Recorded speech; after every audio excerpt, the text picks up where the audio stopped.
விலகிறது நல்லதுன்னு பிரசாந்த் கிஷோர் இன்னைக்கு ஒரு அறிக்கை கொடுத்திருக்காரு. அதை பத்தி நீங்க என்ன நினைக்கிறீங்க? இது காங்கிரஸ் எதிர்பார்த்த தொகுதிகள் கிடைக்கலன்னா ராகுல் காந்தி ஜெயிக்கலன்னா ராகுல் காந்தி வந்து விலகி இருக்கிறது தான் நல்லதுன்னு பிரசாந்த் கிஷோர் சொல்லியிருக்காரு. பிரசாந்த் கிஷோர் யாரு? அவர் ஒரு மாமா, டாபர் மாமா, அதாவது தரகர். அவர் ஒரு பிராமின் கம்யூனிட்டி சேர்ந்த சிறந்த மாமனிதர். நான் ஏன் கம்யூனிட்டி சொல்றேன்னா, அவங்க இப்படி தான் வேற இருப்பாங்க மக்களை. ஆமாம், நானும் பார்த்தேன் நியூஸில். அப்போ அவர் வந்து ஊகங்கள் வகித்து பணத்தை வாங்கிட்டு 600 கோடி 6000 கோடி இவ்வளோலாம் வாங்கிட்டு சில குள்ளநரித்தனம் பண்ணி எப்படி ஜெயிக்குதுங்கிறதுக்கு ஐடியா கொடுக்குறவர் தரகர் தானே. இப்போ ராகுல் காந்தி தகுதி இல்லைன்னா வேற யார்? மோதியே வரணுமாமா? ஏண்டா 34 வருஷமா அந்த குடும்பம் ராஜீவ் காந்தியின் மரணத்துக்கு அப்புறம் 34 வருடமா எந்த அரசு பதவியிலையும் அதிகாரத்திலையும் இல்லை. அந்த குடும்பம் இல்லை. மன்மோகன் சிங் இருந்தார், சரியா? ஒரு இளம் தலைவராக ஊர்வலம் வர்றாரு. இந்தியா முழுக்க கால் கிடக்க அவ்வளோ பெரிய வாக்கிங் நடைபயணத்தை யாரும் பண்ணலை. 2வது தடவை இப்போ பண்ணுறாரு. ராகுல் காந்தியோ பிரியங்கா காந்தியோ தான் வரணுங்கிறது எல்லாரோட என்னோட இந்திய ஜனநாயக சார்பாகவும் 38 இடங்களில் பிரசிடென்ட் கேண்டிடேட்டாக ராகுல் காந்தி தான் சொல்கிறேன். அது ஏதோ வன்மத்தில் பேசுகிறார். இதுல இருந்து தெளிவாக தெரியுது அவருடைய கூற்று ஏற்புடையதில்லை, மடத்தனமானது. நான் பிரச்சாரத்துக்கு போன வரேன் சார். அதே மாதிரி நேற்று பாஜக வேட்பாளர் நயினார் நாகேந்திரன் அவருடைய ஊழியர்களிடம் 4 கோடியும் அவருக்கு ஹோட்டல் மற்றும் உள்ளிட்ட இடங்கள்ல வந்து சோதனை மேற்கொண்டிருக்காங்க. ஆனா அவரு என்னன்றாருனாக்கா, இந்த இதுக்கு எனக்கு சம்பந்தம் இல்லை. அதே போல பார்த்தா உண்மை சொல்றது அது ஏன் பணம், அவருக்கு அதுக்கு சம்பந்தம் இல்லை. அனுப்பிச்சு விட சொல்லுங்க. எனக்கு பல ப்ரொடியூசர் பணம் இல்லை, அதெல்லாம் வாங்கி அங்கதான் கொடுத்தா சொன்னாங்க. அவரு பணம் இல்லைன்னு சொல்லிட்டார்ல, அந்த பணம் என்னதுப்பா, அனுப்பிச்சு விடுங்கப்பா. அப்புறம் அதே போல பாஜக வந்து எந்த காரணத்திலயும் நாங்க பணம் கொடுத்து வாக்கு சேகரிக்க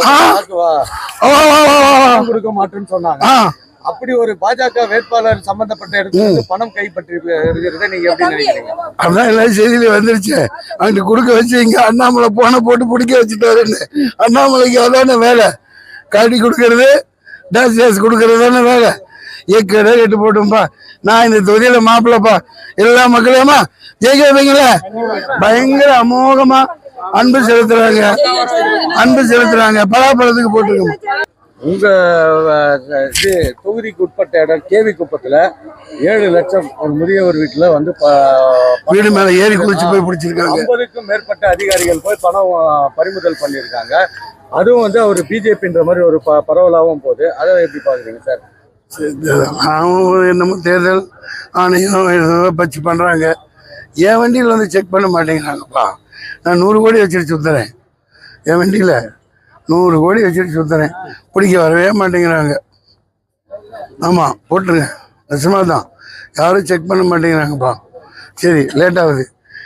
சார், மோடி வேலூருக்கு வருகின்ற வருகையை வந்து திமுக கள்ள கூட்டணி பாஜகவோட வச்சுக்கிட்டு தான் இந்த மாதிரி வேலை எல்லாம் பண்றாங்க.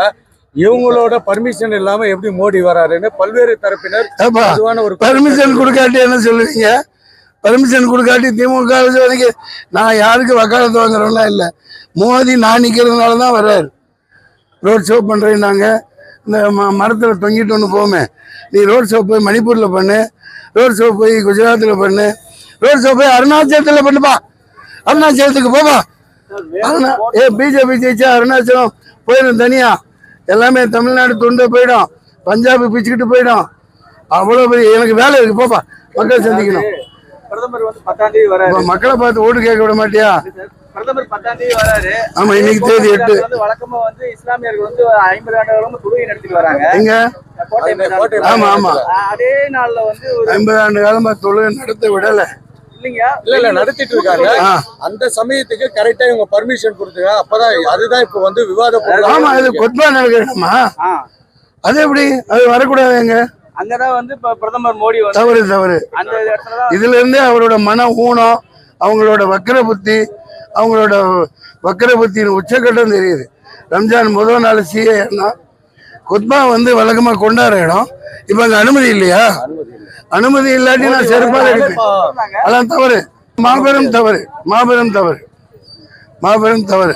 ரம்ஜான் வந்து 10, 11, 2 நாள்ல ஏதாவது ஒரு நாள் வரும். அதாவது ஒரு மத நல்லிணக்கத்தை குலைக்கிறது, மத வெறியை உண்டு பண்றது, அவரோட மேடப்பே அப்படித்தாங்க.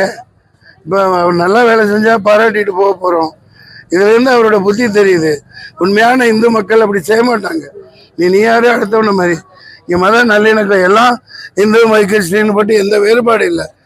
அவங்கவுங்க வழிபாட்டு உரிமையை பறிக்க கூடாது. அந்த வந்து வேற எங்கேயும் இறங்க முடியாதா? இடம் இல்லையா? காடு பொட்டல் காடு ஆயிரக்கணக்கா இருக்கே. இந்த மலைகள் இருக்கே, மலை வச்சு இறங்கு, அங்கேருந்து ரோப் கார் போட்டு வா, போங்கய்யா போய் பழப்ப பாருங்கய்யா.